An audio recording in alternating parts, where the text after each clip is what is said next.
Hi, I'm Buck, your personal tour guide to the Federal Reserve.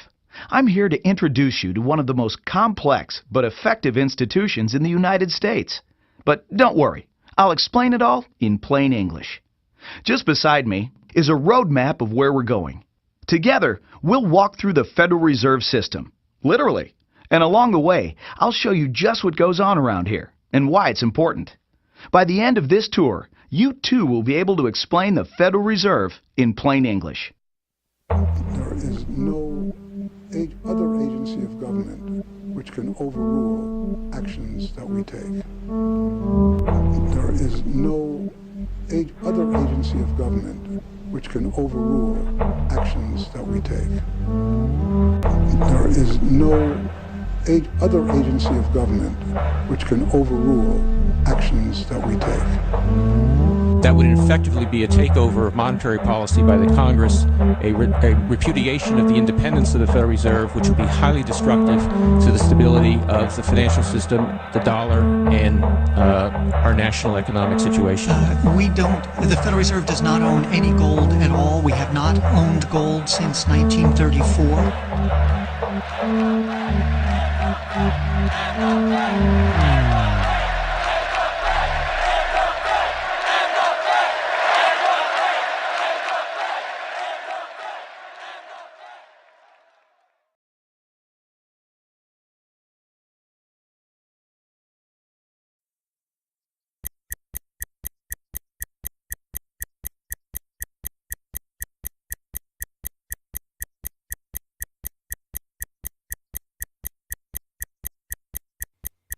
All our lives, we've been told that economics is boring. It's dull. It's not worth the time it takes to understand it. And all our lives, we've been lied to.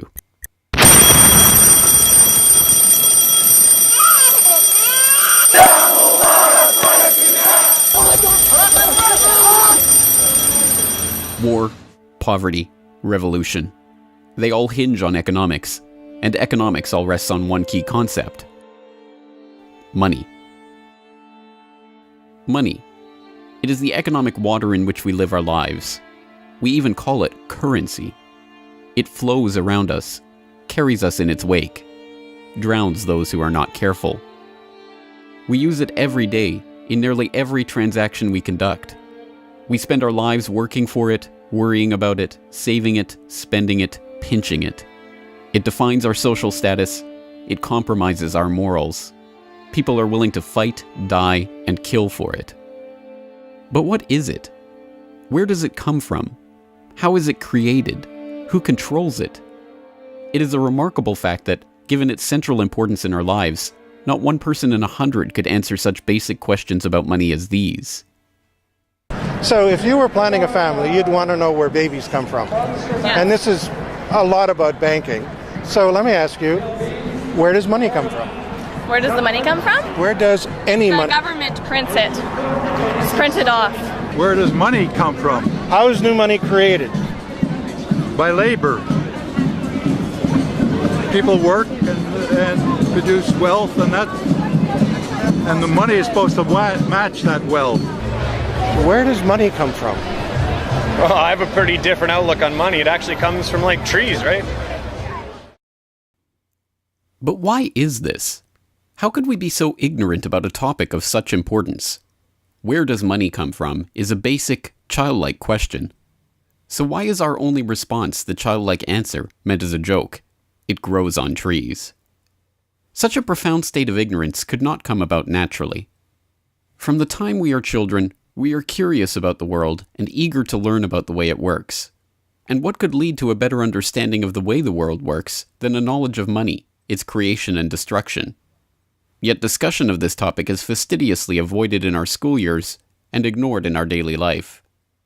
Our monetary ignorance is artificial, a smokescreen that has been erected on purpose and perpetrated with the help of complicated systems and insufferable economic jargon. But it doesn't take an economist to understand the importance of money. Deep down, we all know that the wars, the poverty, the violence we see around us hinges on this question of money. It seems like a 1,000-piece jigsaw puzzle just waiting to be solved. And it is.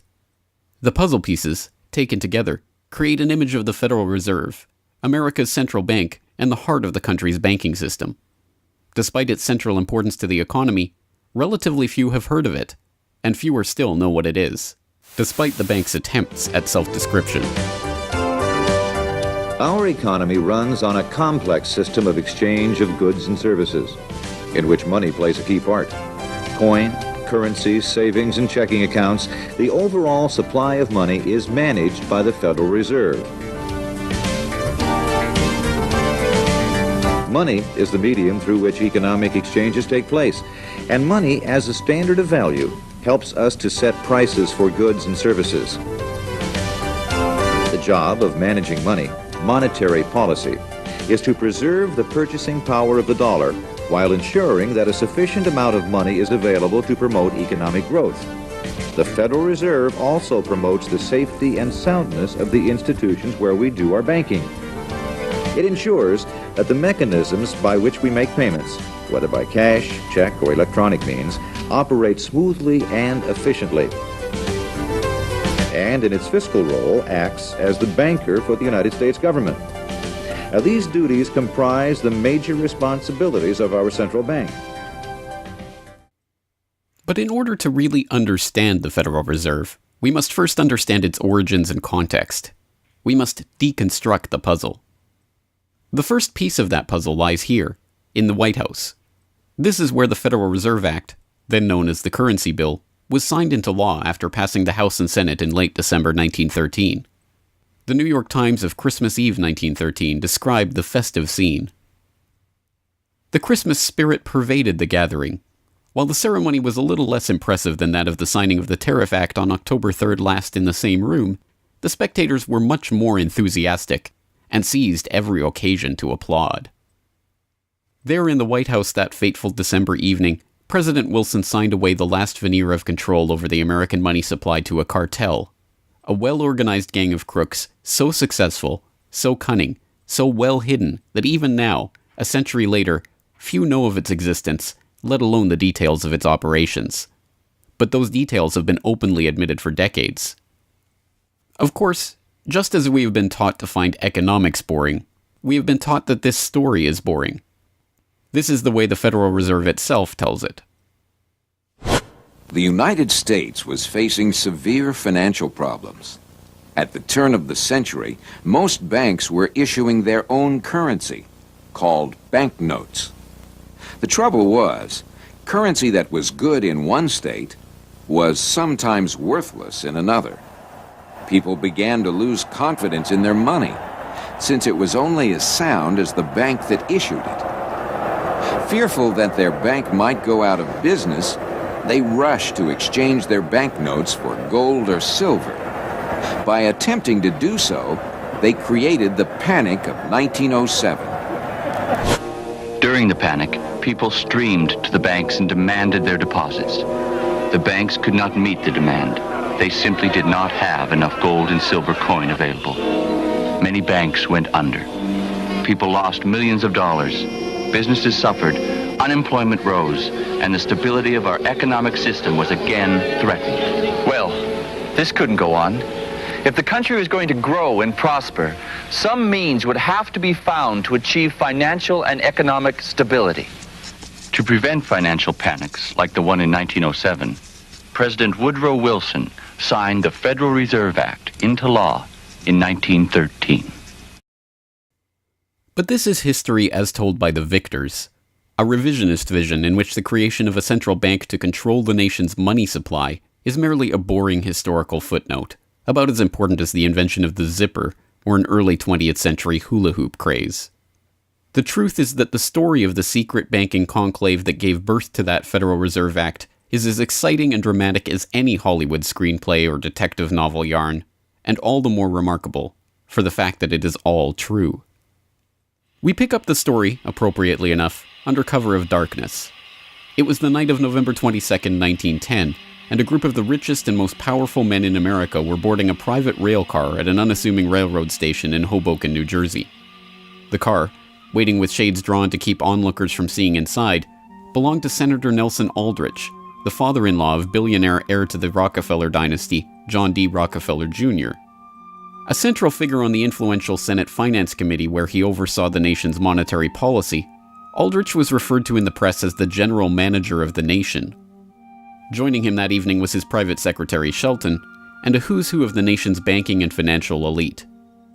A. Pyatt Andrew, the Assistant Treasury Secretary, Frank Vanderlip, President of the National City Bank of New York, Henry P. Davison, a senior partner of J.P. Morgan Company, Benjamin Strong Jr., an associate of J.P. Morgan and president of Bankers Trust Co., and Paul Warburg, heir of the Warburg banking family and son-in-law of Solomon Loeb of the famed New York investment firm Kuhn, Loeb and Company. The men had been told to arrive one by one after sunset to attract as little attention as possible. Indeed, secrecy was so important to their mission that the group did not use anything but their first names throughout the journey so as to keep their true identity secret even from their own servants and waitstaff. The movements of any one of them would have been reason enough to attract the attention of New York's voracious press, especially in an era where banking and monetary reform was seen as a key issue for the future of the nation. A meeting of all of them, now that would surely have been the story of the century. And it was. Their destination? The secluded Jekyll Island off the coast of Georgia, home to the prestigious Jekyll Island Club whose members included the Morgans, Rockefellers, Warburgs, and Rothschilds. Their purpose? Davison told intrepid local reporters who had caught wind of the meeting that they were going duck hunting. But in reality, they were going to draft a reform of the nation's banking industry in complete secrecy. G. Edward Griffin, the author of the best-selling The Creature from Jekyll Island and a longtime Federal Reserve researcher, explains.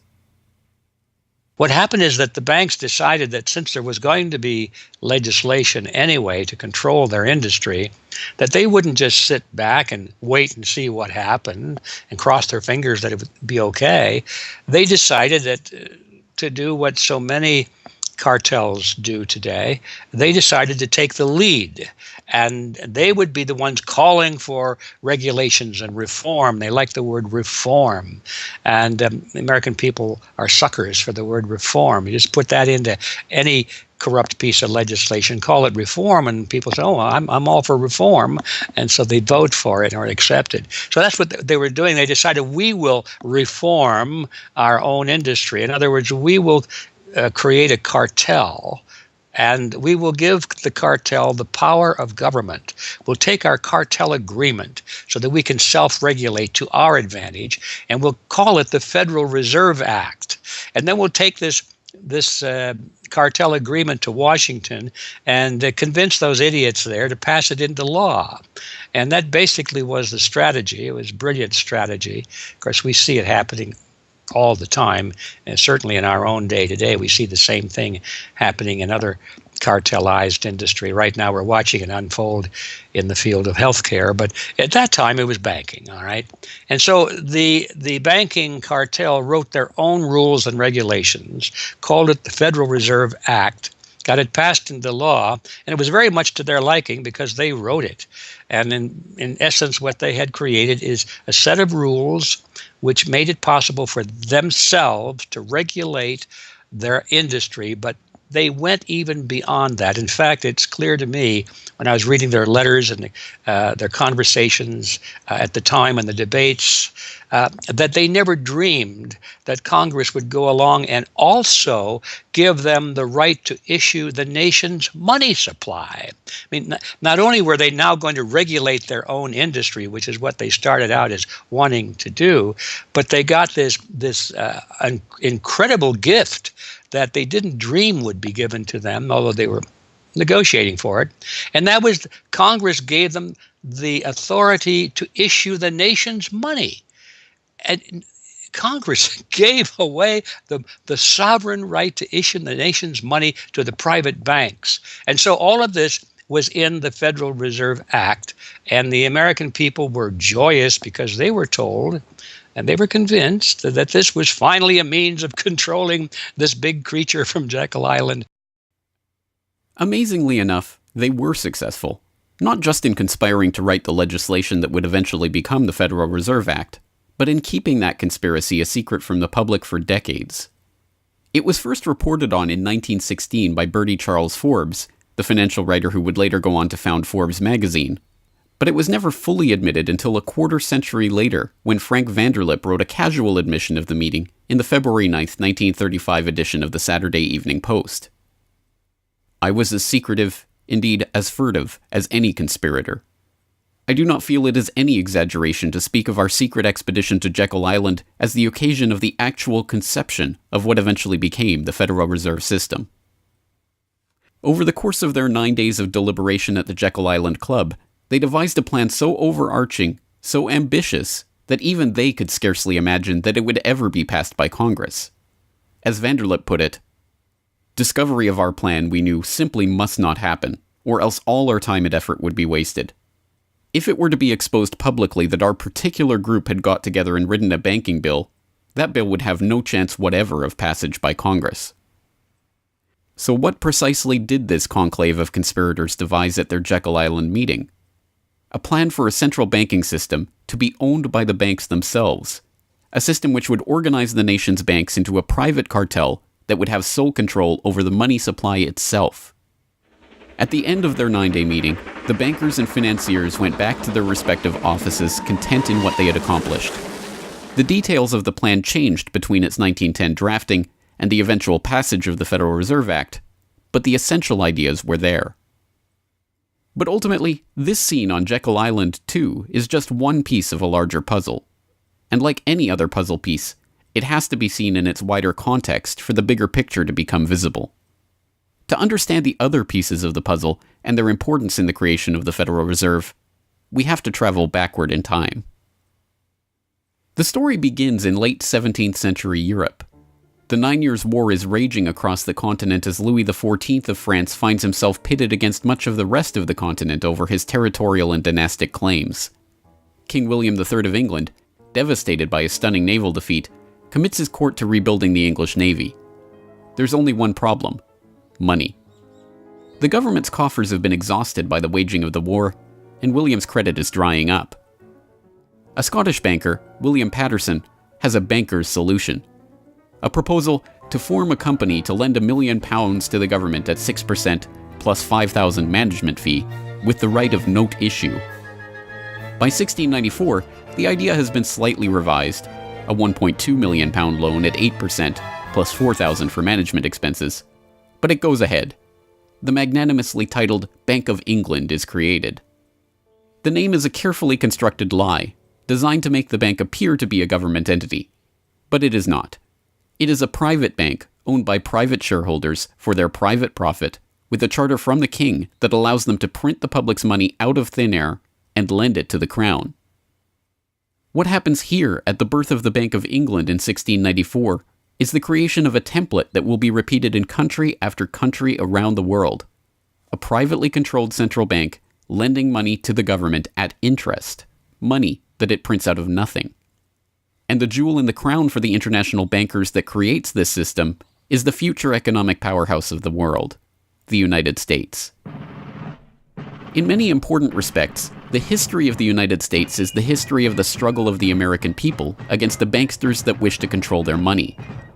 By the 1780s, with colonies still fighting for independence from the crown, the bankers will get their wish. In 1781, the United States is in financial turmoil.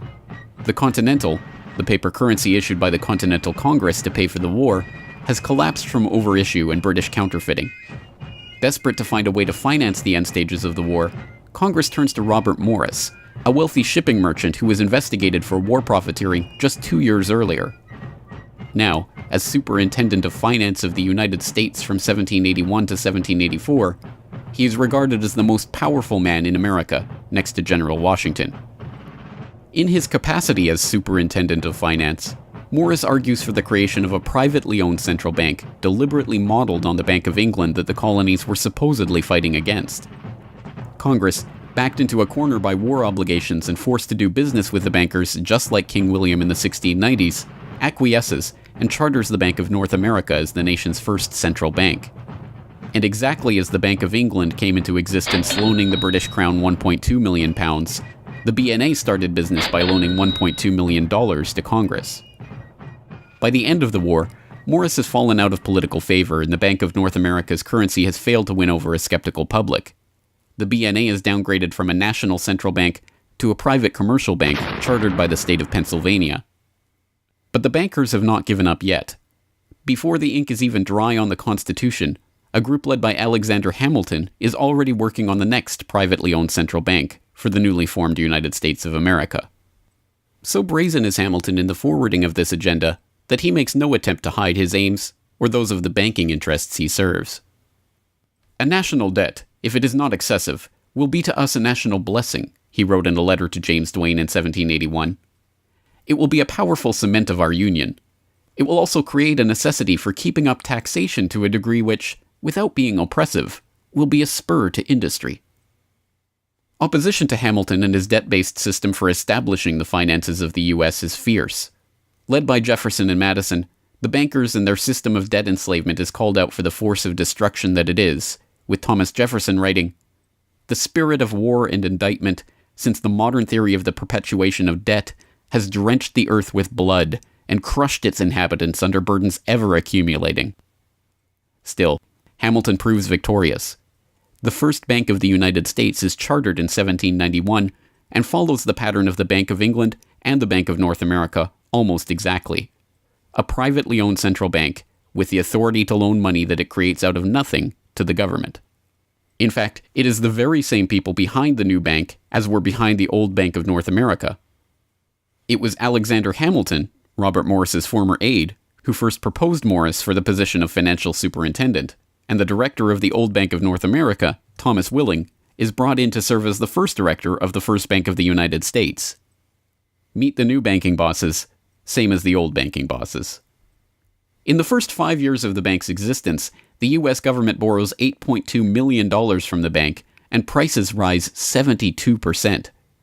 By 1795, when Hamilton leaves office, the incoming Treasury Secretary announces that the government needs even more money and sells off the government's meager 20% share in the bank, making it a fully private corporation. Once again, the U.S. economy is plundered while the private banking cartel laughs all the way to the bank that they created. By the time the bank's charter comes due for renewal in 1811, the tide has changed for the money interests behind the bank. Hamilton is dead, shot to death in a duel with Aaron Burr. The bank-supporting Federalist Party is out of power. The public are wary of foreign ownership of the central bank, and what's more, don't see the point of a central bank in time of peace. Accordingly, the charter renewal is voted down in the Senate, and the bank is closed in 1811. Less than a year later, the U.S. is once again at war with England. After 2 years of bitter struggle, the public debt of the U.S. has nearly tripled from $45.2 million to $119.2 million. With trade at a standstill, prices soaring, inflation rising, and debt mounting, President Madison signs the charter for the creation of another central bank, the Second Bank of the United States, in 1816. Just like the two central banks before it, it is majority privately owned and is granted the power to loan money that it creates out of thin air to the government. The 20-year bank charter is due to expire in 1836, but still in his first term, President Andrew Jackson has already vowed to let it die prior to renewal. Believing that Jackson won't risk his chance for re-election in 1832 on the issue, the bankers forward a bill to renew the bank's charter in July of that year, 4 years ahead of schedule. Remarkably, Jackson vetoes the renewal charter and stakes his re-election on the people's support of his move. In his veto message, Jackson writes in no uncertain terms about his opposition to the bank. Whatever interest or influence, whether public or private, has given birth to this act, it cannot be found either in the wishes or necessities of the executive department, by which present action is deemed premature, and the powers conferred upon its agent not only unnecessary, but dangerous to the government and country. It is to be regretted that the rich and powerful too often bend the acts of government to their selfish purposes. If we cannot at once, in justice to interests vested under improvident legislation, make our government what it ought to be, we can at least take a stand against all new grants of monopolies and exclusive privileges, against any prostitution of our government to the advancement of the few at the expense of the many, and in favor of compromise and gradual reform in our code of laws and system of political economy. The people side with Jackson, and he's re-elected on the back of his slogan, "Jackson and no bank." The president makes good on his pledge. In 1833, He announces that the government will stop using the bank and will pay off its debt. The bankers retaliate in 1834 by staging a financial crisis and attempting to pin the blame on Jackson, but it's no use. On January 8, 1835, President Jackson succeeds in paying off the debt, and for the first and only time in its history, the United States is free from the debt chain of the bankers. In 1836, the Second Bank of the United States charter expires, and the bank loses its status as America's central bank. It is 77 years before the bankers can regain the jewel in their crown, but it is not for lack of trying. Immediately upon the death of the bank, the banking oligarchs in England react by contracting trade, removing capital from the US, demanding payment in hard currency for all exports, and tightening credit. This results in a financial crisis known as the Panic of 1837, and once again Jackson's campaign to kill the bank is blamed for the crisis. Throughout the late 19th century, the United States is rocked by banking panics brought about by wild banking speculation and sharp contractions in credit. By the dawn of the 20th century, the bulk of the money in the American economy has been centralized in the hands of a small clique of industrial magnates, each with a near monopoly on a sector of the economy. There are the Astors in real estate, the Carnegies and the Schwabs in steel, the Harrimans, Stanfords, and Vanderbilts in railroads, the Millens and the Rockefellers in oil. As all of these families start to consolidate their fortunes, they gravitate naturally to the banking sector. And in this capacity, they form a network of financial interests and institutions that centered largely around one man, banking scion and increasingly America's informal central banker in the absence of a central bank, John Pierpont Morgan. John Pierpont Morgan, or Pierpont as he prefers to be called, is born in Hartford, Connecticut in 1837 to Junius Spencer Morgan, a successful banker and financier. Morgan rides his father's coattails into the banking business, and by 1871 is partnered in his own firm, the firm that was eventually to become J.P. Morgan and Company. It is Morgan who finances Cornelius Vanderbilt's New York Central Railroad. It is Morgan that finances the launch of nearly every major corporation of the period, from AT&T to General Electric to General Motors to DuPont. It is Morgan who buys out Carnegie and creates the United States Steel Corporation, America's first billion-dollar company. It is Morgan who brokers a deal with President Grover Cleveland to save the nation's gold reserves by selling $62 million worth of gold to the Treasury in return for government bonds. And it is Morgan who, in 1907, sets in motion the crisis that leads to the creation of the Federal Reserve. That year, Morgan begins spreading rumors about the precarious finances of the Knickerbocker Trust Company, a Morgan competitor and one of the largest financial institutions in the United States at the time. The resulting crisis, dubbed the Panic of 1907, shakes the U.S. financial system to its core. Morgan puts himself forward as a hero, boldly offering to help underwrite some of the faltering banks and brokerage houses to keep them from going under. After a bout of hand-wringing over the nation's finances, a congressional committee is assembled to investigate the Money Trust, the bankers and financiers who brought the nation so close to financial ruin and that wield such power over the nation's finances. The public follows the issue closely, and in the end a handful of bankers are identified as key players in the Money Trust's operations, including Paul Warburg, Benjamin Strong Jr., and J.P. Morgan. Andrew Gavin Marshall, editor of the People's Book Project, explains.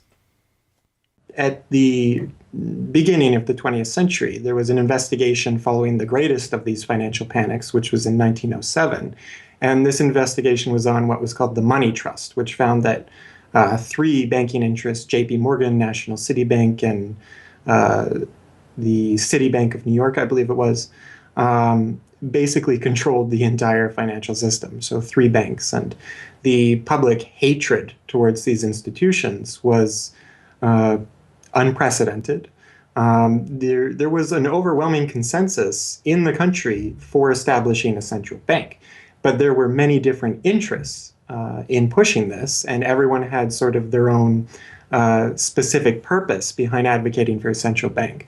So to represent the most people, you had farmer interests, populists, progressives, who were advocating a central bank because they couldn't take the recurring panics, but they wanted government control of a central bank. They wanted it to be exclusively under the public control because they despised and feared the New York banks as wielding too much influence. So for them, a central bank would be a way to curb the power of these private financial interests.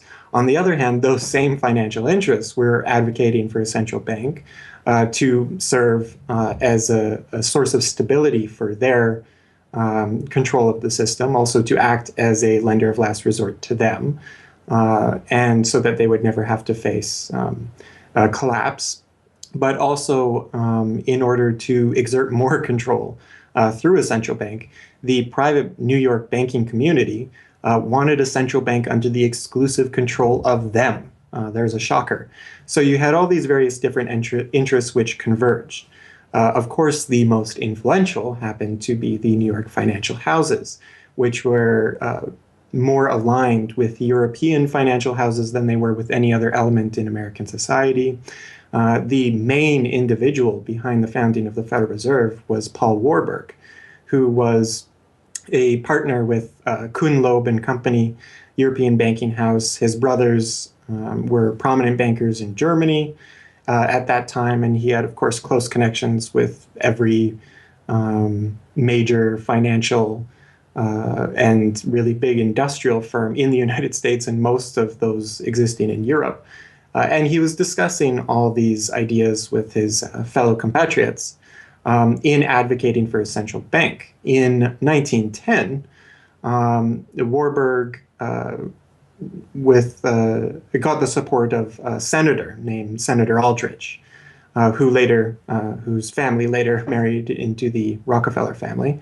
Again, I'm sure just a coincidence, but Aldrich invited Warburg and a number of other bankers to a private, secret meeting on Jekyll Island, just off the coast of Georgia, where they met in 1910 to discuss the construction of a central bank in the United States, but one which, of course, would be owned and serve the interests of the private bankers. Aldrich then, in 1911, presented this as the Aldrich Plan or the Aldrich Bill in the U.S. Congress, and it was actually voted out. The public, suspicious of Senator Aldrich's banking connections, ultimately reject the Jekyll Island Cabal's Aldrich Plan. The cabal does not give up, however. They simply revise and rename their plan, giving it a new public face, that of Senator Robert Owen and Representative Carter Glass. In the end, the money trust that was behind the Panic of 1907 uses the public's own outrage against them to complete their consolidation of control over the banking system. The newly retitled Federal Reserve Act is signed into law on December 23, 1913, and the Fed begins operations the next year.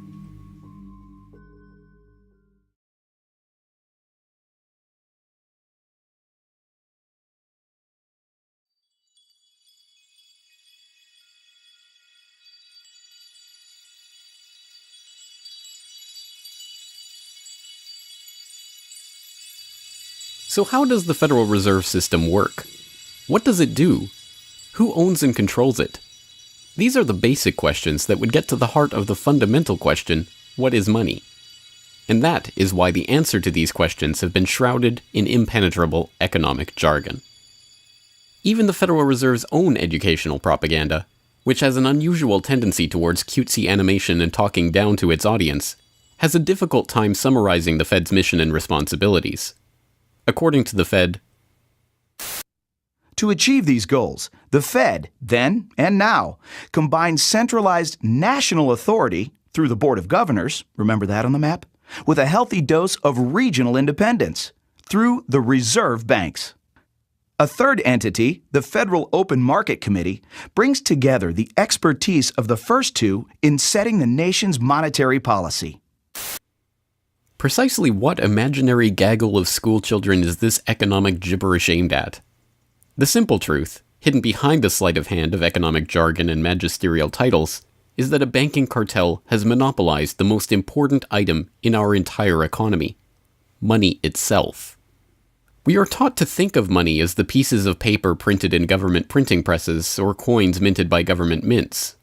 While this is partially true, in this day and age, the actual notes and coins circulating in the economy represent only a tiny fraction of the money in existence. Over 90% of the money supply is in fact created by private banks as loans that are payable back to the banks at interest.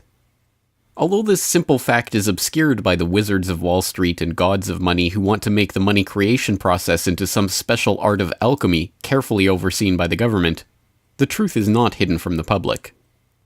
In December 1977, the Federal Reserve Bank of New York published another of its dumbed-down cartoon-ridden information pamphlets for the general public, attempting to explain the functions of the Federal Reserve System.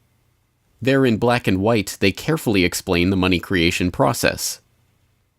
Commercial banks create checkbook money whenever they grant a loan, simply by adding new deposit dollars to accounts on their books in exchange for a borrower's IOU. Banks create money by monetizing the private debts of businesses and individuals. That is, they create amounts of money against the value of those IOUs. There it is, in plain English. The vast majority of money in the economy, the checkbook money in our accounts at the bank and that we use in our electronic transfers and digital payments, is created not by a government printing press, but by the bank itself. It is created out of thin air as debt, owed back to the bank that created it at interest. This means that bank loans are not money taken from other bank depositors, but new money simply conjured into existence and placed into your account. And the bank is able to create much more money than it has cash to back up those deposits. The Fed claims to be the entity overseeing and backing up the banking industry. It was established, according to its own propaganda, to stabilize the system and prevent bank runs like the Panic of 1907 from happening again. Throughout much of the 1800s, almost any organization that wanted could print its own money. As a result, many states, banks, and even one New York druggist did just that. In fact, at one time, there were over 30,000 different varieties of currency in circulation. Imagine the confusion. Not only were there multitudes of currencies, some were redeemable in gold and silver, others were backed by bonds issued by regional governments. It was not unusual for people to lose faith both in the value of their currency and in the entire financial system. With many people trying to withdraw their deposits at once, sometimes the banks didn't have enough money on hand to pay their depositors. Then, when the funds ran out, the banks suspended payment temporarily, and some even closed. People lost their entire savings, and sometimes regional economies suffered. Obviously, something had to be done. And in 1913, something was. In that year, President Woodrow Wilson signed into effect the Federal Reserve Act. This act created the Federal Reserve System to provide a safer and more stable monetary and banking system. If that was indeed its aim, it signally failed to do so in running up one of the greatest bubbles in American history to that point in the 1920s, just a decade after its creation. The popping of that bubble, of course, led directly into the Great Depression and one of the greatest periods of mass poverty in American history. Economists have long argued that the Fed itself was the cause of the Depression by its complete mismanagement of the money supply. As former Federal Reserve Chairman Ben Bernanke admitted in a speech commemorating Fed critic Milton Friedman's 90th birthday, regarding the Great Depression, "You're right, we did it. We're very sorry. But thanks to you, we won't do it again." Price stability is another cited tenet of the Federal Reserve's mandate. But here, too, the Fed has completely failed to live up to its own standards. Aside from the banking system, the Federal Reserve has another responsibility that's probably even more important. It's in charge of something called monetary policy. Basically, it means trying to keep prices stable to avoid inflation. Say you buy a CD today for $14. But what if next year the price of the CD jumped to $20 or $50? Not because of a change in supply or demand, but because all prices were going up. That's inflation. There are a lot of different causes of inflation, but one of the most important is too much money. The Fed can adjust the money supply by injecting money into the system electronically or by withdrawing money from the economy. Think of it. The Federal Reserve has the ability to create money and make it disappear. What's most important is what happens as a result. Anytime the supply of money is altered, the effects are felt throughout the economy. The Fed's methods have changed over time to take advantage of the latest computers and electronics, but its mission remains the same: to aim for stable prices, full employment, and a growing economy. 100 years ago, in 1913, the Fed was created, and we've marked it with a vertical line there. Consumer prices now are about 30 times higher than they were when the Fed was created in 1913. Paper money, too, is the responsibility of the Federal Reserve. Hence, the dollars in circulation are not Treasury notes, not bills of credit, but Federal Reserve notes, debt-based notes backed up, ultimately, by the government's own promise to pay. It's sovereign bonds backed up by the taxpayers themselves. At one time, the Federal Reserve banks were legally required to keep large stockpiles of gold in reserve to back up these notes. But that requirement was abandoned, and today the notes are backed up mostly by government securities. The Fed no longer keeps any actual gold on its books, but gold certificates issued by the Treasury and valued not at the spot price of $1,300 per troy ounce, but an arbitrarily fixed statutory price of $42 2/9 per ounce. But I do have one question. During the crisis or any time that you're aware of, has the Federal Reserve or Treasury participated in any gold swaps arrangements? We don't. The Federal Reserve does not own any gold at all. We have not owned gold since 1934. So we have not engaged in any gold swaps. But it appears on your balance sheet that you hold gold. What appears on our balance sheet is gold certificates. When we turned before 1934, the Federal Reserve did own gold. We turned that over by law to the Treasury and received in return for that gold certificates. If the Treasury entered into, because under the Exchange Stabilization Fund, I would assume they probably have the legal authority to do it. They wouldn't be able to do it then because you have the securities for essentially all the gold? No, we have no interest in the gold that is owned by the Treasury. We have simply an accounting document that is called gold certificates that represents the value at a statutory rate and still that we gave to the Treasury in 1930. And still measured at $42 an ounce, which makes no sense whatsoever. Clearly, there is a discrepancy between what we are led to believe is motivating the Fed and what it actually does. To understand what the Fed is actually intended to do, it's first important to understand that the Federal Reserve is not a bank per se, but a system. This system codifies, institutionalizes, oversees, and undergirds a form of banking called fractional reserve banking, in which banks are allowed to lend out more money than they actually have in their vaults. The whole process starts, the process of decay and corruption starts with something called fractional reserve banking. That's the technical name for it. And what that really means is that as the banking institution developed over several centuries, starting, of course, in Europe, it developed the practice of legalizing a certain dishonest accounting procedure. In other words, in the very, very beginning, if you want to go all the way back, people would bring their gold or silver to the banks for safekeeping. And they'd say, give us a paper receipt. And we don't want to guard our silver and our gold because, people could come in the middle of the night and they could kill us or tie us up and threaten us, and they'll get our gold and silver, so we can't really guard it. We'll take it to the bank and have them guard it, and we just want a paper receipt so that we can take the receipt back and get our gold anytime we want. And so in the beginning, money was receipt money. They could then, instead of changing or exchanging the gold coins, they could exchange the receipts, and people would accept the receipts just as well as the gold, knowing they could get the gold. And so these paper receipts being circulated were, in essence, the very first examples of paper money. Well, the banks learned early on that game that here they were sitting on this pile of gold and all these paper receipts out there. People weren't bringing the receipts in anymore. Very few of them, maybe 5%, maybe 7% of the people would bring in their paper receipts and ask for the gold.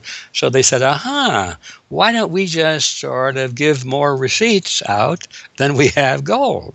They'll never know because we only are asked at the best 7% of it, so we can create more receipts for gold than we have, and we can collect interest on that because we'll loan that into the economy, and we'll charge interest on this money that we don't really have. And it's a pretty good gimmick, don't you think? And well, yeah, of course. And so that's how fractional reserve banking started. And now it's institutionalized, and they teach it in school. No one ever questions the integrity of it or the ethics of it. They say, well, that's the way banking works. And isn't it wonderful that we now have this flexible currency and we have prosperity and all of this sort of thing? So it all starts with this concept of fractional reserve banking. And the trouble is with that is it works most of the time, but every once in a while, there are a few ripples that come along that are a little bit bigger than the other ripples, and maybe one of them is a wave, and more than 7% will come in and ask for their gold. Maybe 20% will come in, or 30%. And well, now the banks are embarrassed because the fraud is exposed. They say, well, we don't have your gold. What do you mean you don't have my gold? I gave it to you and put it on deposit, and you said you'd safeguard it. Well, we don't have it. We loaned it out.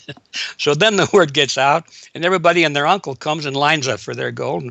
And of course, they don't have it, and the banks are closed. They have bank holidays, and the banks are embarrassed. They go out of business. People lose their savings, and you have these terrible banking crashes that were ricocheting all around the world prior to this time.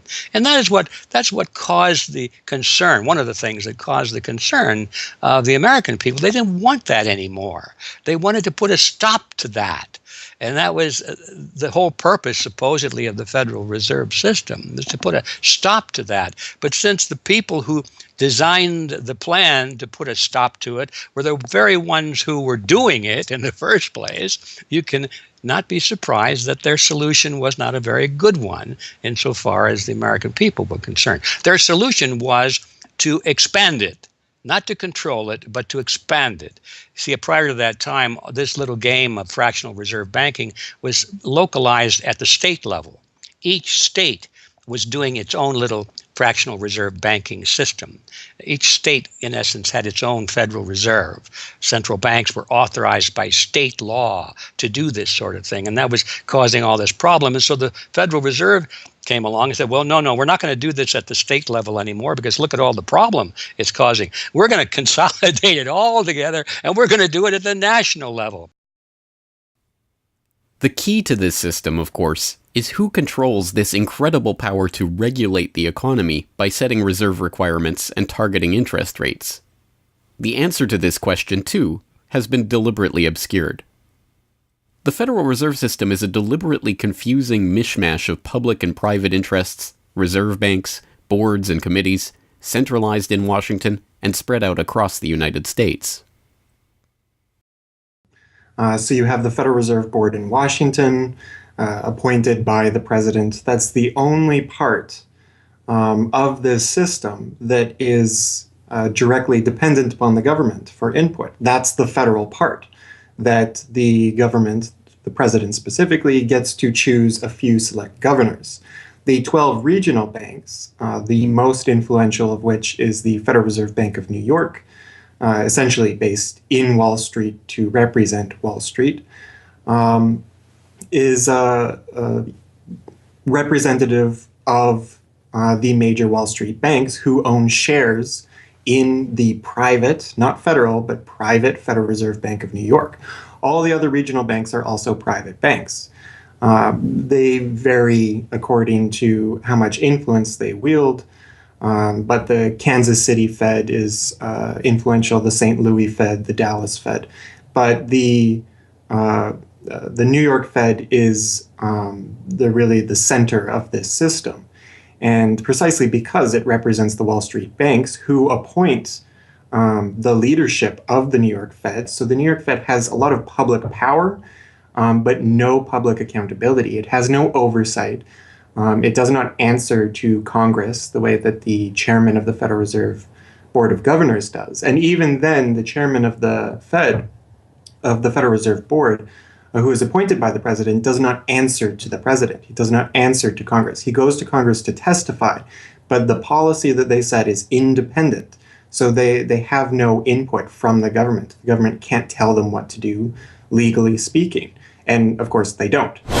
Do you think it would cause problems for the Fed or for the economy if that legislation was to pass? My concern about the legislation is that if the GAO is auditing not only the operational aspects of our programs and the details of the programs, but is making judgments about our policy decisions, that would effectively be a takeover of monetary policy by the Congress, a repudiation of the independence of the Federal Reserve, which would be highly destructive to the stability of the financial system, the dollar, and our national economic situation.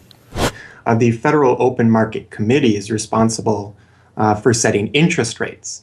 Now, this committee, which is enormously powerful, has as its membership the governor and vice chair of the Federal Reserve Board. But the Federal Open Market Committee, most of the membership is the presidents of the regional Federal Reserve banks representing private interests. So they have significant input into setting the interest rates. Interest rates are not set by a public body, they're set by private financial and corporate interests. And that's whose interests they serve, of course. The reason that the Federal Reserve goes to such great lengths to make its organizational structure as confusing as possible is to cover up the massive conflicts of interest that are at the heart of the system. The fact is that the Federal Reserve System is comprised of a board of governors, 12 regional banks, and an open market committee. The privately owned member banks of each Federal Reserve Bank vote on the majority of the Reserve Bank's directors, and the directors vote on members to serve on the Federal Open Market Committee, which determines monetary policy. What's more, Wall Street is given a prime seat at the table, with tradition holding that the president of the powerful New York Federal Reserve Bank be given the vice chairmanship of the FOMC and be made a permanent committee member. In effect, the private banks are the key determinants in the composition of the FOMC, which regulates the entire economy. According to the Fed, its monetary policy decisions do not have to be approved by the president or anyone else in the executive or legislative branches of government. It does not receive funding appropriated by the Congress, and the terms of the members of the Board of Governors span multiple presidential and congressional terms. Or, in the words of Alan Greenspan, what is the proper relationship, what should be the proper relationship between a chairman of the Fed and a president of the United States? Well, first of all, the Federal Reserve is an independent agency, and that means basically that there is no other agency of government which can overrule actions that we take. The Fed goes on in its self-mythologization to state that it is not a private, profit-making institution. This characterization is dishonest at best, and an outright lie at worst. The regional banks are themselves private corporations, as noted in a 1928 Supreme Court ruling. Instrumentalities like the national banks or the Federal Reserve Banks, in which there are private interests, are not departments of the government. They are private corporations in which the government has an interest. This point is even admitted by the Federal Reserve's own senior counsel. Our regulations do specify overall terms for the lending, but the day-to-day operation of the banking activities are conducted by the Federal Reserve banks. They are banks, and indeed they do lend, and they do interact they're their with own depositors. agency then, essentially, They are not in that agencies. regard. Yes, they're not agencies, Your Honor. They're persons under FOIA. Each Federal Reserve Bank, the stock is owned by the member banks in the district, 100% privately held. They have private boards of directors. Majority of those boards are appointed by the independent banks, private banks in the district. They're not agencies. These private corporations issue shares that are held by the member banks that make up the system, making the banks the ultimate owners of the Federal Reserve Banks. Although the Fed's profits are returned to the Treasury each year, the member banks' shares of the Fed do earn them a 6% dividend. According to the Fed, the fixed nature of these returns means that they are not being held for profit. Despite the dishonest nature of this description, however, it is important to understand that the bankers who own the Federal Reserve indeed do not make their money from the Fed directly. Instead, the benefits are much less obvious and much more insidious. The simplest way that this can be understood is that, as a century of history and a specific example of the last financial crisis shows, the Fed was used as a vehicle to bail out the very bankers who own the Fed banks in the most obvious example of fascistic collusion imaginable. A handful of financial institutions have enriched themselves as a result of institutional speculation on a large scale, as well as manipulation of the market. And secondly, what they have done is that they have then gone to their governments and said, well, we are now in a very difficult situation and you need to give us money so that we can retain the stability of the financial system. And who actually lends the money or brokers the public debt? The same financial institutions which are the recipients of the bailout. Okay, and so what you have is a circular process. It's a diabolical process. You're lending money. You're not lending money. You're handing money to the large financial institutions, and then this is leading up to a mounting public debt in the trillions. Okay. And then you say to the financial institutions, we need to establish a new set of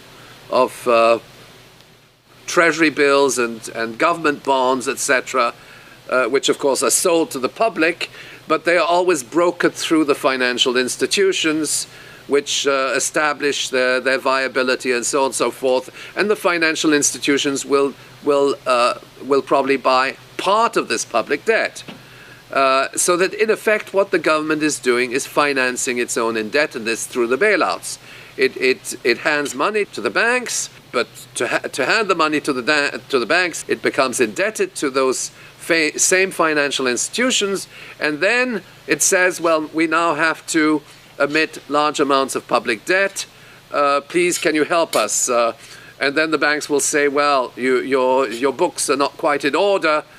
And then the government will say, well, obviously they're not in order because we've just handed you $1.4 trillion of bailout money, and we're now in a very difficult situation, so we need to borrow money from the people who are, in fact, the recipients of the bailout. So this is really what we're dealing with. We're dealing with a circular process. The 2008 crisis and subsequent bailouts are merely the latest and most brazen examples of the fundamental conflicts of interest at the heart of America's privately owned central banking system. Beginning with the collapse of Lehman Brothers in September of that year, the Federal Reserve embarked on an unprecedented program of bailouts and special zero-interest lending facilities for the very banks that had caused the subprime meltdown in the first place. By the cartelization of the Federal Reserve structure, and thus not by accident, it was the very bank presidents who had overseen their banks' lending practices that ended up in the director positions of the Federal Reserve banks that voted on where to direct the trillions of dollars in bailout money. And unsurprisingly, they directed it toward their own banks. A stunning 2011 Government Accountability Office report examined $16 trillion of bailout facilities extended by the Fed in the wake of the crisis and exposed numerous examples of blatant conflicts of interest. Jeffrey Immelt, chief executive of General Electric, served as a director on the board of the Federal Reserve Bank of New York, at the same time the Fed provided $16 billion in financing to General Electric. JP Morgan Chase chief executive Jamie Dimon, meanwhile, was also a member of the board of the New York Fed during the period that saw $391 billion in Fed emergency lending directed to his own bank. In all, Federal Reserve Board members were tied to $4 trillion in loans to their own banks. These funds were not simply used to keep these banks afloat, but actually to return these Fed-connected banks to a period of record profits in the same period that the average worker saw their real wages actually decrease and the economy on Main Street slow to a standstill.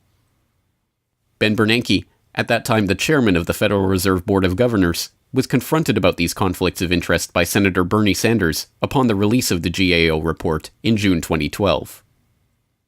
Senator, you raised an important point, which is that this is not something the Federal Reserve created. This is in the statute. Congress in the Federal Reserve Act said this is the governance of the Federal Reserve, and more specifically that bankers would be on the board. And 6 out of 9. Sorry? 6 out of 9 in the regional banks are coming from the banking industry. That's correct. And that is in the law. And right. I'll answer your question, though. The answer to your question is that Congress set this up We have tried, I think we've made it into something useful and valuable. We do get information from it.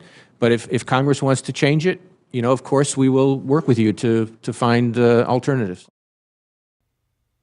Bernanke is completely right. These conflicts are, in fact, a part of the institution itself. A structural feature of the Federal Reserve that was baked into the Federal Reserve Act itself over 100 years ago by the bankers who conspired to cartelize the nation's money supply. You could not ask for a more succinct reason why the Federal Reserve itself, this admitted cartel of banking interests, needs to be abolished. But you could get one.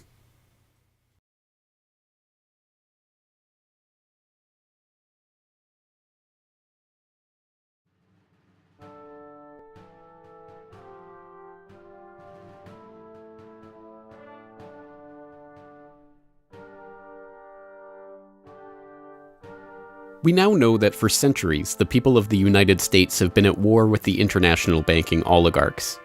That war was lost, seemingly for good, in 1913, with the creation of the Federal Reserve. With the passage of the Federal Reserve Act, President Woodrow Wilson consigned the American population to a century in which the money supply itself has depended on the whims of the banking cabal. A century of booms and busts, bubbles and depressions, has led to a wholesale redistribution of wealth toward those at the very top of the system. At the bottom, the masses toil in relative poverty, single-income households becoming double-income households out of necessity, their quality of life being slowly eroded as the Federal Reserve notes that pass for dollars are themselves devalued. Worse yet, the fraud itself perpetuates Alexander Hamilton's persistent myth that a national debt is necessary at all. The US is now locked into a system whereby the government issues bonds to generate the funds for their operations, bonds that are backed up by the taxation of the public's own labor.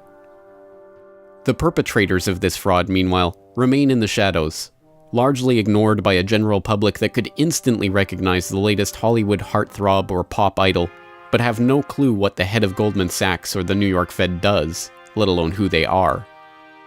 This cabal bear allegiance to no nationality, no philosophy or creed, no code of ethics.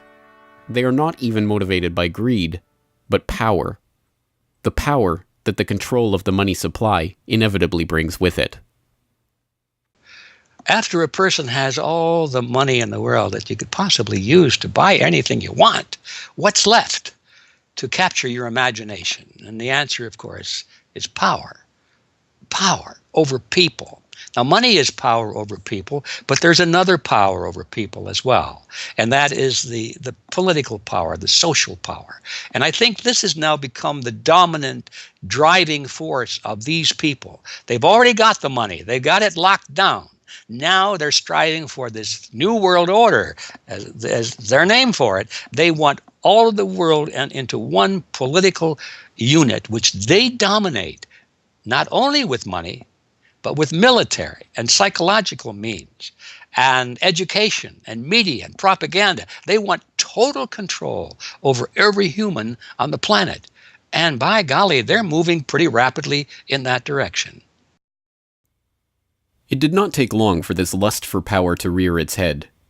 In 1921, just 7 years after the Fed began operations, the same J.P. Morgan-connected banking elite that founded the Federal Reserve incorporated an organization called the Council on Foreign Relations with the goal of taking over the foreign policy apparatus of the United States, including the State Department. In this quest, it was remarkably successful. Although there are only about 4,000 members in the organization today, its membership has included 21 Secretaries of Defense, 18 Treasury Secretaries, 18 Secretaries of State, 16 CIA directors, and many other high-ranking government officials, military officers, business elite, and, of course, bankers. The first director of the CFR was John W. Davis, J.P. Morgan's personal lawyer and a millionaire in his own right. Together with its sister organizations in Britain and elsewhere around the world, these groups would work together toward what they called a new world order of total financial and political control directed by the bankers themselves. As Carroll Quigley, noted Georgetown historian and mentor of Bill Clinton, wrote in his 1966 work, Tragedy and Hope, A History of the World in Our Time, the powers of financial capitalism had a far-reaching aim, nothing less than to create a world system of financial control in private hands, able to dominate the political system of each country and the economy of the world as a whole. This system was to be controlled in a feudalist fashion by the central banks of the world acting in concert, by secret agreements arrived at in frequent private meetings and conferences. The apex of the system was to be the Bank for International Settlements in Basel, Switzerland, a private bank owned and controlled by the world's central banks, which were themselves private corporations. This is why the bankers and their partners in government and business conspired to bring about the 2008 crisis. Not for the pursuit of money, but power. In the same way the bankers used the panic of 1907 to consolidate their control over the money supply, they hope to use the 2008 crisis and subsequent panics, which they themselves have created, to consolidate their political control. The International Summit for the Global Financial Crisis has been expanded from G7 to G20 because the leading 7 developed countries cannot solve the crisis alone. This expanded meeting raises the question whether a new global financial system will be created. So is this some sort of a new world order, which Gordon Brown kind of alluded to? British Prime Minister Gordon Brown has described the quote-unquote guiding principles to be addressed at the summit. They are transparency, sound banking, responsibility, integrity, and get this, global governance, unquote. I think a new world order is emerging, and with it the foundations of a new and progressive era of international cooperation. The inevitable conclusion, one that flows necessarily from the true understanding of this situation, is that the Federal Reserve System needs to be consigned to the dustbin of history. After a century of enslavement, it is time for the American public to finally throw off the bankers' debt chains. If there was ever a point in human history to start questioning alternatives, this would be it. And to think that where we are and simply say, oh, well, this is the best of our options. How many of the best options lead to self-destruction? Doesn't sound like a best option. I think that with a world of 7 billion people, we can probably come up with something better than a system in which a few thousand people benefit so much at the expense of everything else on this world, and at the expense of the potential for the future of mankind. They're leveraging our future. And so long as we accept this way of thinking, so long as we accept these institutions as having dominance, that's the direction we'll be going.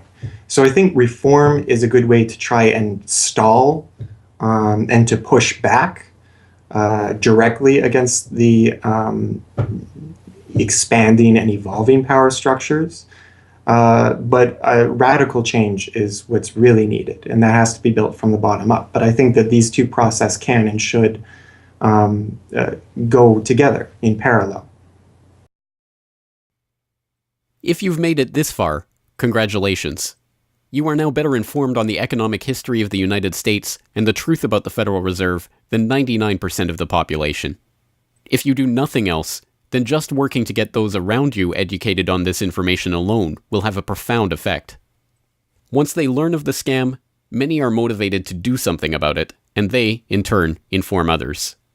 This is the viral nature of suppressed truth, and it is the reason that more people are aware of and energized by the issue of the Federal Reserve and the nature of money than ever before. Perhaps even more amazingly, this movement is spreading to other parts of the globe.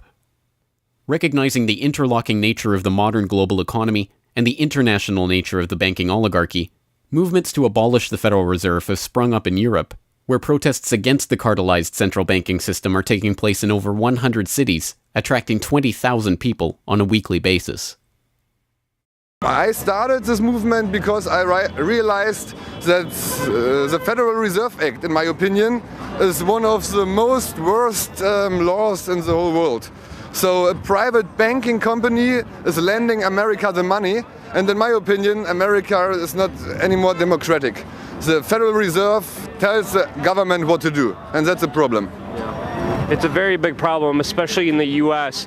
Why is it a global issue, and why are people doing it here in Germany? Because when you realize that this finance system, it's a global system, you have to go to the really beginning of the system. And in my opinion, it's also the World Bank and the International Fund of Currencies and stuff like this. But at the beginning of all this is a law from 1913. Woodrow Wilson signed it. And this is the beginning of all this hardcore capitalism we are suffering right now from. And the only way to stop this is maybe to break this law. But what if the burgeoning movement to end the Fed is successful? What system do people propose as the answer? There have been several proposals along different lines by various researchers. Some argue for a return to America's colonial roots of debt-free money issued by state-run banks, pointing to the Bank of North Dakota as one already functioning, successful model of this approach. We've had two banking systems ever since the 1860s, with the state bank system and the federal bank system. And the federal bank system are the big Wall Street banks, particularly. They dominate the federal system. So they're taking over right now. I mean, in California, we don't even have any local banks where I am. They're now, we had two, and I had accounts in both of them, and they're now, one of them is Chase Bank, and the other is U.S. Bank. So they're both big Wall Street banks now. They've been taken over. So if you can it's the local banks that have an interest in serving the local business. The big banks have no interest in making loans to local business. It's too risky. Why should they bother? They've got this virtually free money they can get from the Fed and from each other, and it's much more lucrative to them either to speculate in commodities or other things abroad, or what works very well for them is to buy long-term government bonds at 3%, because these have no capital requirement. The capital requirement for government bonds are zero. So they can buy all of those that they want. Whereas if they buy, let's say, mortgages, or if they make loans for mortgages, or they make loans to businesses, then they have to worry about their capital requirement. And as soon as they've used up all their capital, in other words, $8 of capital will get you $100 of loans, then they can't make any more loans. They have to wait for 30 years till those loans get paid off. So what they do, if they do buy mortgages, is sell them off to investors. And so that was the whole mortgage-backed securities scam that we've seen. They had no motivation to make sure that these borrowers were actually sound borrowers. They just wanted to make a sale, so they sold the stuff to the unwary investors who might be somebody in Iceland or Sweden or pension funds.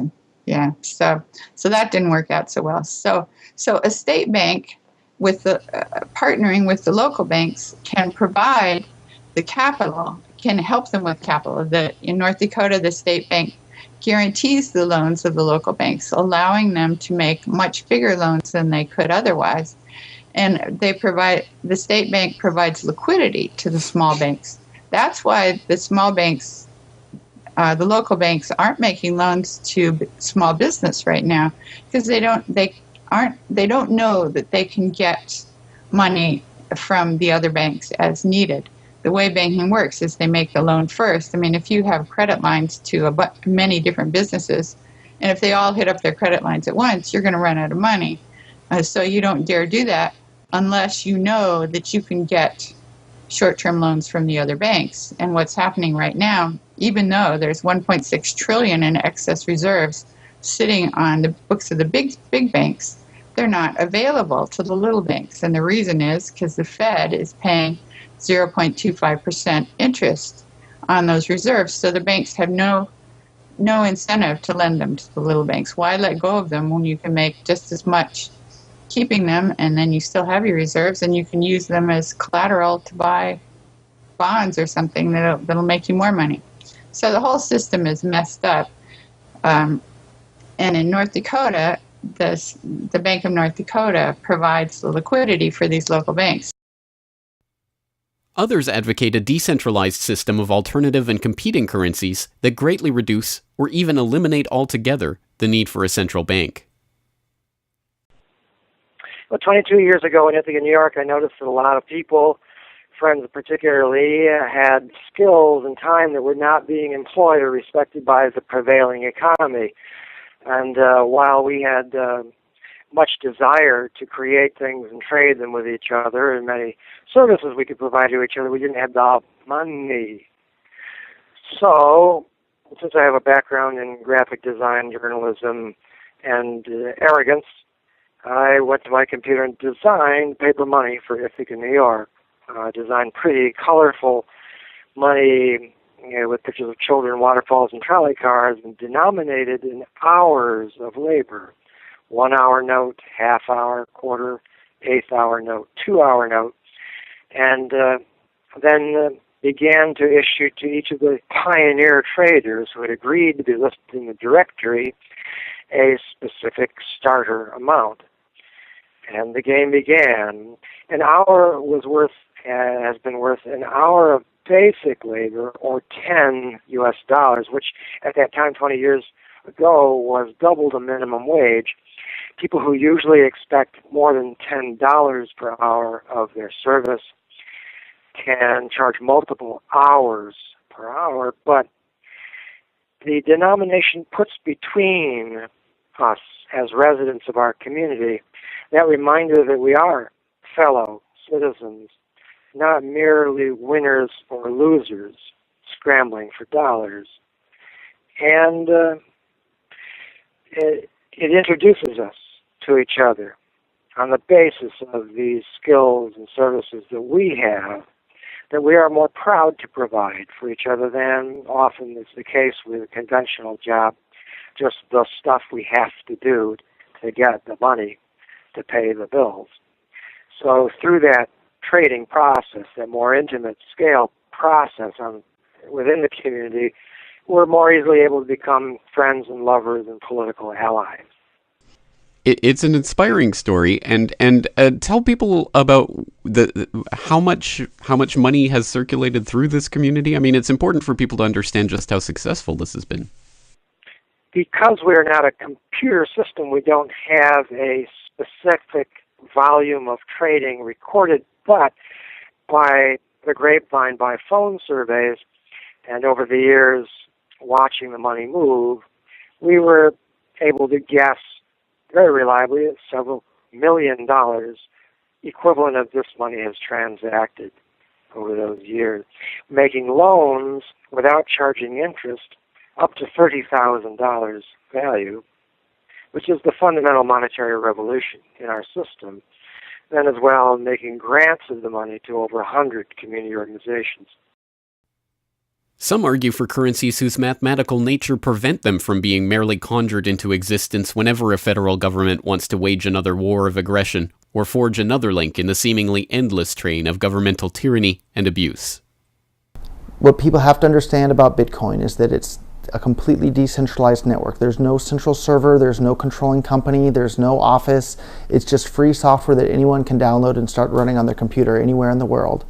And that the Bitcoins themselves can be transferred to or from anyone, anywhere in the world. And it's impossible for any bank or government or entity to block you from sending or receiving those Bitcoins. There's a limited supply of those Bitcoins. There will never, ever, ever be more than 21 million Bitcoins.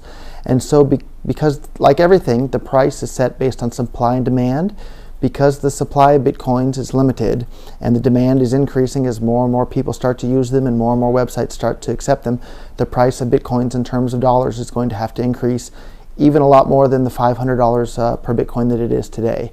Are there any drawbacks at all to the idea of using a cryptocurrency? If you're part of the current power elite that can just print money at will to spend on whatever you feel like, then yeah, the world switching over to Bitcoin is probably not going to benefit you. But if you're one of the normal people that aren't working for the Federal Reserve or any central bank that's printing money to pay to your friends and that sort of thing, then a Bitcoin world is a wonderful thing for you. Sound money, cryptocurrencies, state banks, LETS programs, self-issued credit. These and many other solutions have all been proposed, and many of them are in use in different localities today. Information on all of these ideas and how they are being applied in various parts of the world are widely available online.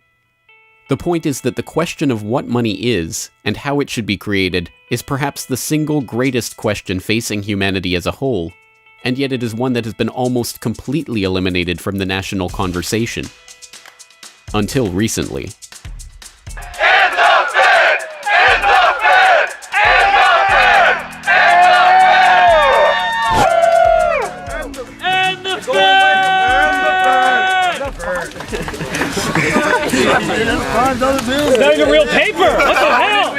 And the Fed! And the Fed! And the Fed! And the Fed!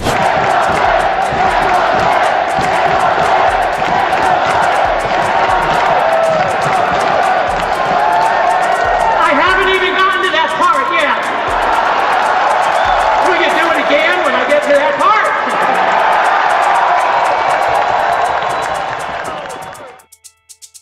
And so the rest of the story is now in our hands. Once we understand the scam that has taken place, the gradual consolidation of wealth and power in the hands of an elite few banking oligarchs, and the growing impoverishment of the masses, all in the name of banking funny money created out of nothing and loaned to the public at interest, we can choose to get active or to do nothing at all. For those who choose to get active, there are some steps that you can take to help change the course of the system. First, follow the links and resources from the transcript of this documentary at corbettreport.com/Federal Reserve to familiarize yourself with the history, the connections, and the functions of the Federal Reserve System. If you can't explain this material to yourself, then you will never be able to teach it to others. Secondly, begin reaching out to others to bring them up to speed on the issue. It can be as simple as broaching this conversation in the Monday morning water cooler talk, or passing out a copy of this documentary, or sending out links to this information to your email list. Insert this topic into your conversations. When people start talking about the national debt, or the state of the economy, or other political talking points, get them to question the roots of these issues, and why there is a national debt at all. Thirdly, when you are able to find or create a group of like-minded people in your area who are engaged with the issue, start a study group on the issue and its solutions. The study group can help source alternative or complementary currencies in the local area, or, if none exist already, the group can form the basis for a community of local businesses and customers who are willing to start experimenting with ways to wean themselves off of the Federal Reserve notes. Fourthly, use the resources at corbettreport.com, including the Federal Reserve information flyer, or hold DVD screenings, to attract interest in your group and draw others into studying the true nature of the monetary system. The work of building up an alternative to the current system can seem daunting, even at times overwhelming. But it is important to keep in mind that the Federal Reserve System that seems so monolithic today has only been around for 1 century. Central banks have been defeated in America before, and they can be defeated again. The question of how we decide to change this system is not rhetorical. It will either be answered by an informed, engaged, active population working together to create viable alternatives and to dismantle the current system, or it will be answered by the same banking oligarchy that has been controlling the money supply, and indeed the lifeblood of the country, for generations.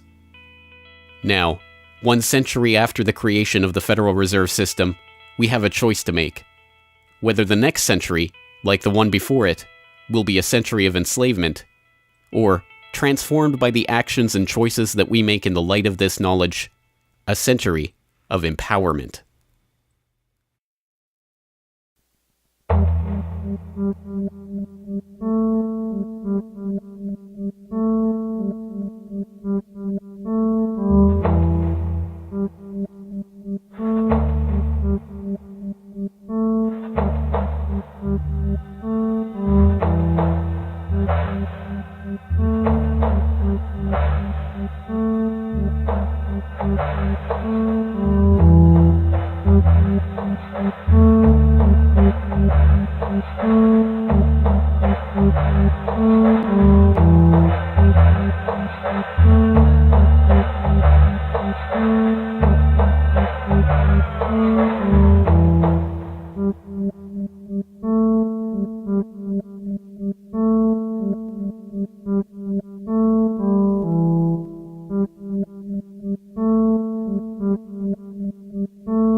Hello, this is James Corbett of CorbettReport.com, the writer, producer, director, narrator, and just about everything else you can imagine with regards to the documentary that you just finished watching, Century of Enslavement, The History of the Federal Reserve. As I mentioned towards the end of that documentary, if you've made it this far, then you are now better informed about the Federal Reserve, its origins, what it is, how it functions, and why it must be opposed than 99% of the general public. And if you've made it this far, then you are obviously one of the very few who is very eager and motivated to join the rising tide of free humanity that is seeking to throw off the debt chains of the banksters in the United States and around the world. And if you are so motivated, then I have some treats for you. I have some resources that I'd like to direct you to. As I mentioned again towards the end of that documentary, there are some resources up at corbettreport.com that I hope will help you in your quest to better inform yourself and better inform others about the Federal Reserve System. Because once again, if you can't explain this to yourself, then how could you ever hope to explain it to anyone else? So I think the first quest that we must all engage in is to improve our own understanding of the Federal Reserve System and how it functions, and then to spread that information to others. And on that note, once again, if you go to corbettreport.com, you'll be able to find, first and foremost, this documentary itself is, of course, 100% freely available online, which you would know because you're watching this right now. So, of course, there will be links to the YouTube version of this documentary or the downloadable MP4 version on my website. There's also audio MP3 files available for download. All of those, again, freely open to the public, and I do encourage you to send them out to others if you do find it to be a valuable resource yourself. And once you're there at corbettreport.com, you'll find not only the documentary itself, but also a transcript of the documentary, complete with hyperlinks to all of the source documents, videos, articles, all of the information that was used to compile this documentary. So I hope that will be a valuable resource, again, for people who are looking to put this information together in a way that makes sense in their own head, and so that they can see where all of this information is coming from, much of it sourcing from the Federal Reserve itself. So I hope that the hyperlinked transcript will be valuable to people out there who are seeking to broaden their understanding of these topics. And you will also find there a news information pamphlet that I have put together with the help of Mike Krentz of MikeKrentz.com, a graphic designer who's helped me out a lot behind the scenes on the website. As you can tell from the graphics on this documentary, I'm not a graphic designer myself by trade or by training. So I certainly do appreciate Mike's help in putting this information pamphlet together. And this is just a few points that have been addressed in this video, informational points about the Federal Reserve, what it is, and some interesting little teasers to get people interested in this information. You can download and print this off from corbettreport.com and use it however you like, handing it out to people on the street, using it as a discussion point if you hold a DVD screening, if you want to just post it up in public areas, only where allowed by law, of course. Once again, this is freely available for download and for you to print out and to use to help spread information about the Federal Reserve System. And it's available both in color and black and white and should print nicely onto standard 8.5 by 11 letter size paper. So that will all be up there at the website, along with, of course, an actual DVD version of this documentary. Once again, if you do find this information useful, then I hope you will try to spread it to others. There are a lot of people who prefer the online link, but there will be some people who you cannot reach online. For those people, and for yourself, if you so desire, here is a physical hard copy that you can order from corbettreport.com for 2,000 Japanese yen. That's about 20 Federal Reserve notes. Because unfortunately, we are trapped in this debt-based bankster-led system. So we do all require these pieces of paper in order to put a roof over our head and food on the table, myself included. So your support is obviously greatly appreciated. And for that 2,000 Japanese yen, about 20 Federal Reserve notes, you'll receive this documentary.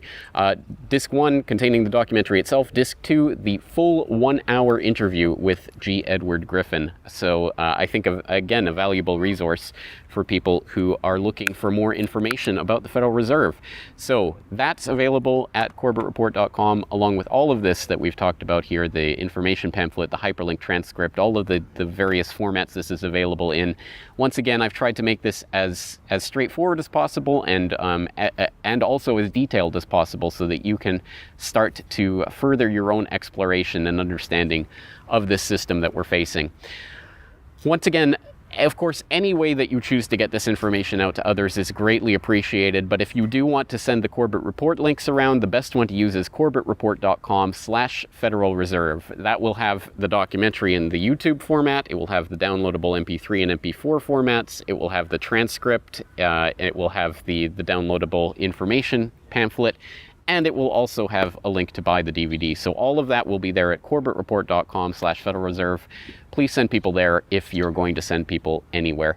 So once again, I really do salute you for taking time out of your busy day, out of your schedule, to devote yourself to watching and learning and understanding this material, and to helping spread this information and awareness to others, because it is only together that we will ever be able to form the movement that will ultimately turn the tide against the banksters and defeat the Federal Reserve and all of the similarly privately controlled central banks all around the world. So once again, thank you for your time and attention. I'm James Corbett of CorbettReport.com.